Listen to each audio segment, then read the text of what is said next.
All right, so draft day one is in the books. On to draft day two. So again, we're gonna be waiting until the end of the night to see who Chiefs pick. Pick 64 is what we're at right now, at least, unless we end up using uh, the pick we got from Tennessee next year to trade up or something. Um, don't necessarily see us doing that unless there's a tackle that the Chiefs just want to make sure that they get. Um, my tackle that I was hoping we would get is still available in the draft. I just didn't think it was too realistic we would get any of the ones. Troy Fautanu did fall pretty far in the draft, so there was a little bit of a hope yesterday, but I honestly wanted a wide receiver. And ultimately, I'm happy with what we did yesterday. But the point of this video is just to get 10 names on the board, I guess, to talk about for who the Chiefs could be targeting and who could fall to the Chiefs at 64. So the first person I'm going to talk about, we're going to talk tackles, is Kieran Amagaji. I'm rocking my Yale t-shirt. I usually try to have some sort of a theme with my Chiefs gear. Didn't have a Chiefs tackle jersey, so I guess I'll have to rectify that at some point. But yeah, Kieran Amagaji's a beast. He's not known very well because he's in the Ivy Leagues. Ivy Leagues have produced some great NFL players. Most notably for Chiefs Kingdom is Nick Lowry, but there's been others. And obviously, a kicker doesn't translate to playing left tackle very well. But Kieran Amagaji's an absolute monster. He's 6'6", has 86-inch wingspan, 36 plus inch arms. He has the strength, the movement, and footwork to be an excellent offensive lineman. He just has to have a chance to go out and prove himself. If you watch his film, it looks like defenders are kind of running into a brick wall whenever they try and bull rush him. I love how good he anchors. We'll see. He gets against steeper competition. Who knows? But I'm not the only person who is pretty high on Kieran. There isn't a lot of tape out there to go see on him, but if you go out and watch what you can, I mean, it's still a guessing game because nobody's doing a whole lot of work against him. Like, he's actually the most fun player to watch when you're watching Yale, just because of how bad he makes the defenders look. After him, you got Patrick Paul. He's an option that we could have for left tackle, as well as, you might think Kingsley Suamataia. That's the name I struggle saying. From BYU. Andy likes the BYU guys, but I think he'll go pretty early today. It's not going to be a likely chance the Chiefs get him unless they try and move up. They're going to have to give up some picks in order to move up that far. That's just a guess. We'll see. And the only other one I would note is Blake Fisher, and that one really comes down. From all I hear from people I respect, at least talking about tackles. I'm no expert. I tried to watch as much film as I could, but Blake Fisher his fundamentals are superb.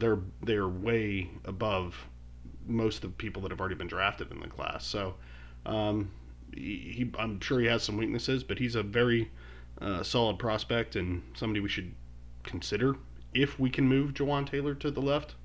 I don't believe we can. So I mention him just in case we see it. You'll know that I mentioned it. He's out of Notre Dame. He was opposite of Alt, but we'll see.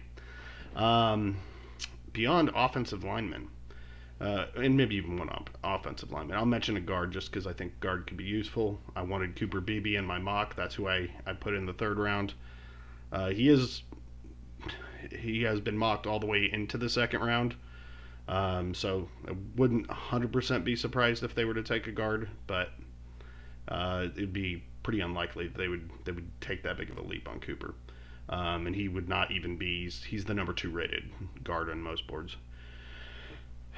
TJ Tampa is somebody who's been falling and is a pretty good cornerback, 6'2". I kind of doubt he'll fall to 64, but there was so late of a run on cornerbacks, and it's kind of pushed up an urgency for people overdrafting some of the offense. So you never know where these guys are going to fall. Another defensive prospect that could fall is Chris Jenkins.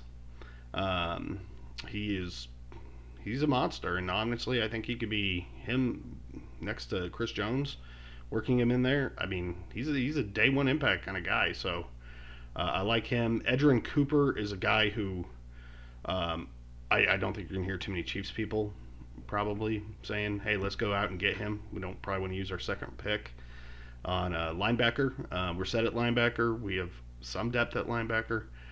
I just everybody's worried about Snead replacing Snead. I'm concerned about Willie Gay. Willie Gay was a huge factor in a lot of games for us, and he brought a lot of speed. He wasn't perfect. He had his weaknesses for sure. But I think if you could bring in Edger and Cooper if he's available at 64, holy God, I mean that'd be a steal for us. Um, let's see. Malachi Corley is one that I actually really like.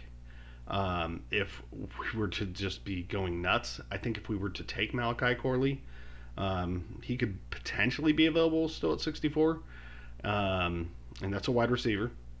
Uh, he could be available at 64, and nobody would be suspecting we would take that. I could see it just because of scheme.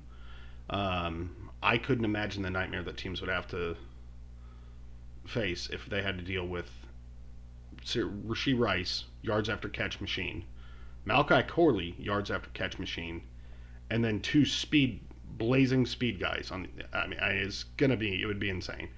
Um, Definitely would be a fun team to watch. So who knows? That could be something if the Chiefs have him that highly graded.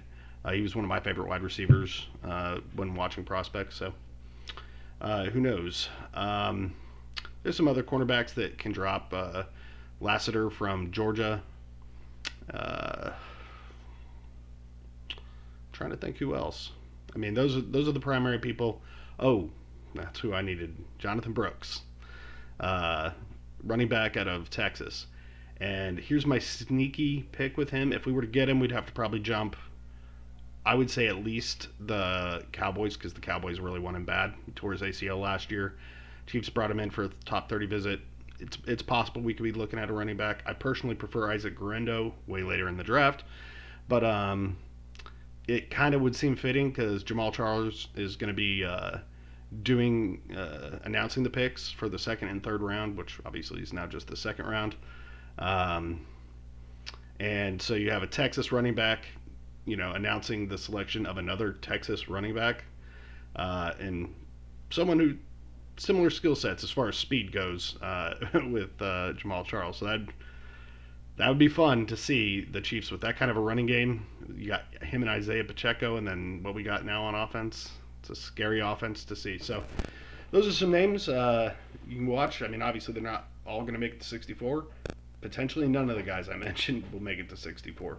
Um, Depends which mock drafts you want to do. Kieran Amagaji can go really late or third round, or he could go way early in the second round. So he's just kind of an unknown. But go Chiefs! I'm looking forward to tonight. Let's get another great pick. I hope we get a tackle.